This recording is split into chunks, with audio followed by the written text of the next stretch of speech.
Drinks, health drinks বলতে কি?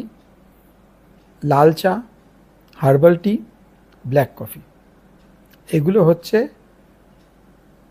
ভালো ড্রিঙ্ক যেটা আপনি খেতে পারেন। কফিটা সাজেস্ট করা হবে লাঞ্চের পরে না খেতে, কারণ অনেকেরই কফি খেয়ে রাতের ঘুমে সমস্যা হয়। যদিও ইন্ডিয়াতে অত স্ট্রং কফি হয়তো আমরা খাই না, বাট ব্ল্যাক কফি সকালের দিকে খেতেই পারেন। ব্ল্যাক টি, হার্বাল টি খেতেই পারেন, সকাল সন্ধে দুপুর খেতেই পারেন, অসুবিধা কিছু নেই। এটাতে প্রচুর ভালো ফাইটোকেমিক্যালস থাকে, অ্যান্টিঅক্সিডেন্টস থাকে, মিনারেলস থাকে, ভালো জিনিস।